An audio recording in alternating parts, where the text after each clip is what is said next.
Ayun mga paps, magandang umaga, magandang araw ulit sa inyong lahat and welcome back sa channel natin.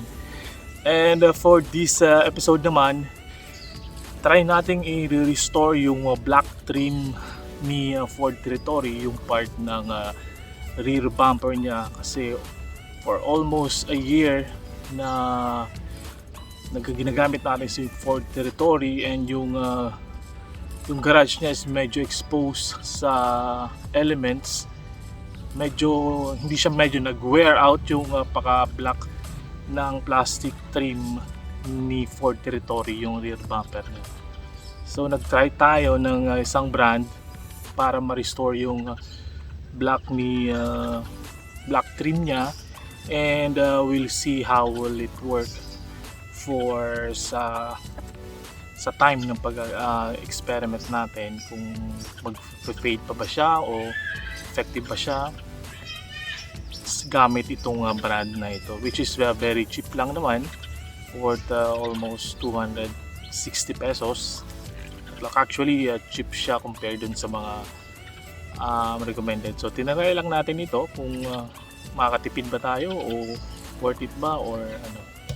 And I would like also to take this chance na magpasalamat sa mga viewer natin para sa walang sawang nagsusuporta sa mga content natin, and I'll try na tuloy-tuloy lang tayo makapagbigay ng mga informations like this para makatulong sa Ford Terittory community. So okay mga paps, balik tanaw lang tayo dun sa first week ng pag-apply natin itong trim restorer. So bale, before nating in-apply ito yung naging itsura niya. Almost a year to be exact, mga 11 months ni Ford Terittory, and nag-fade talaga yung black trim ko compared dun sa bago niya. So naghanap tayo ng magiging pwede makapag-restore nitong black trim na to.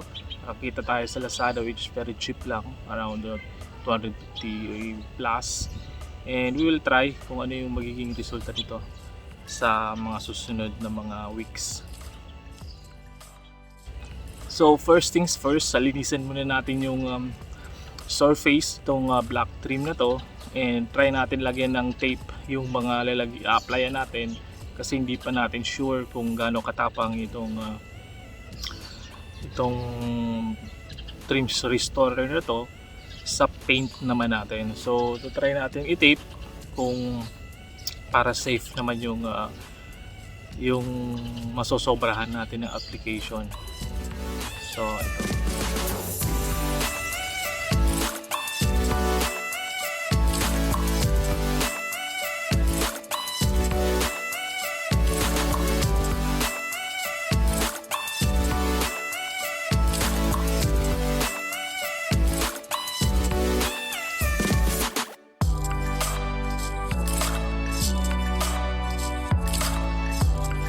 So this time mga paps, try natin lagyan lang muna itong kalahati compare dun sa pangkabuuan ng bumper niya para makita natin yung pagkakaiba after some time, kung mag-i-stay ba siya as previous or kung ano magiging yung pagkakaiba niya after some time natin na paggamit. Kaya lalagyan natin dito ng hati para yung point of comparison natin. So applyan natin mga paps, madali lang siya, ipahid lang, mga ilang application lang. Ako ang ginawa ko siguro mga 4 kasi mukhang manipis lang naman yung pahid ko, and yung pagka-consistency nitong application is medyo hindi siya ganoon kalapot.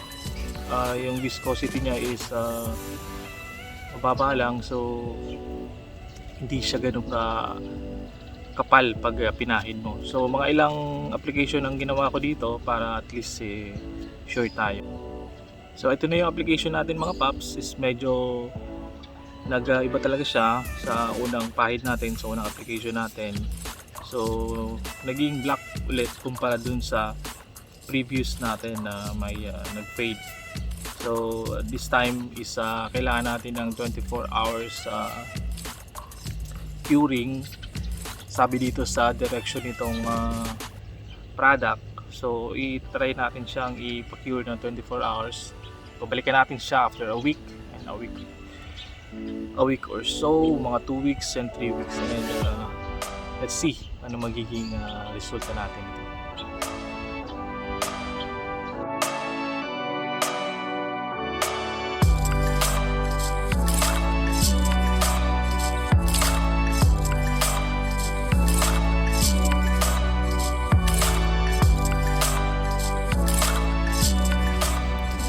Okay, so mga paps, after 3 weeks na gamit natin kay Ford Terittory, gamit itong trim restorer na, tingnan natin kung ano yung pagkakaiba niya after some time na paggamit natin. So mapapansin natin dito is hindi naman lahat siya nag-fade ulit. May obviously naman yung mga guhit tayo nakikita dito sa may part ng nilagyan natin. So i-focus natin siya. So makikita natin is may mga guhit pa rin, is parang yung watermarks niya.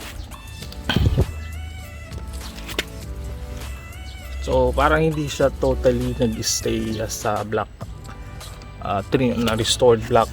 Kagaya dito is mga walang tubig na flow dyan, nagdadaloy. This usually is meron. Dito is madalas sa ulan, and then yun yung naging epekto niya. And then compare natin sa side na hindi natin in-applyan.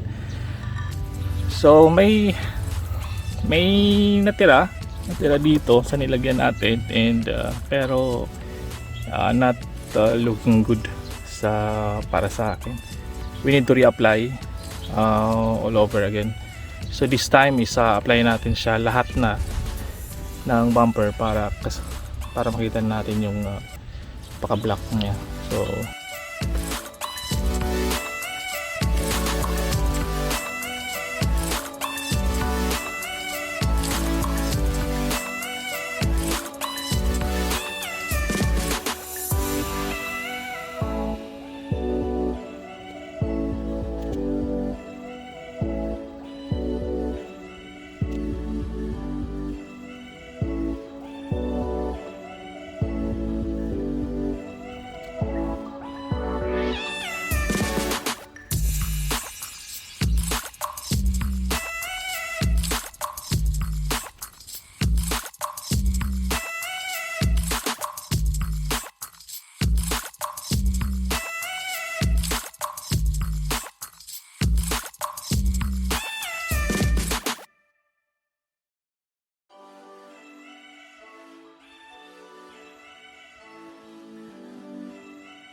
So ito mga paps, na lagyan natin siya ng first 2 layer, and then mamaya ay pag nag-tuyo na, apply ulit tayo ng second and fourth layer natin dito sa ating rear bumper.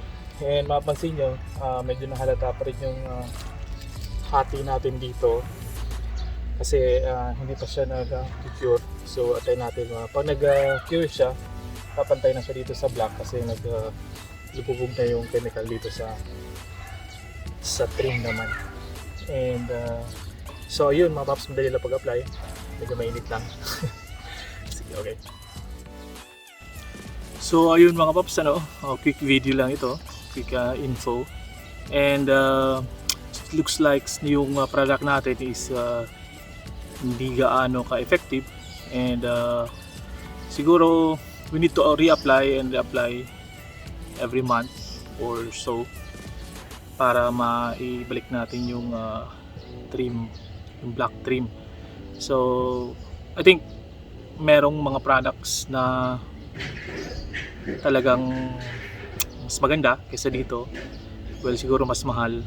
And comment na lang sa baba kung meron kayong mga suggestions na product para karoon ng at least more than a month of application na hindi siya ganun mag-fade kagad. And again, this product is just a cheap one, so I think it's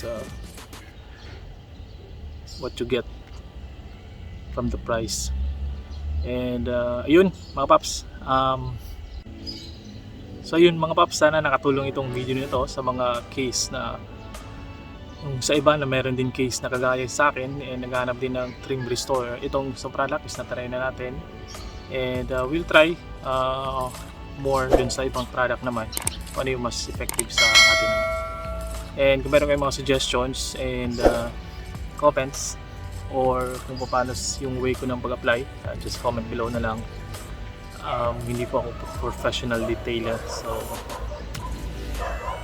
just try another time. And thank you very much sa pag-watch ng video, and salamat sa support ng lahat sa inyong mga viewers. Thank you very much.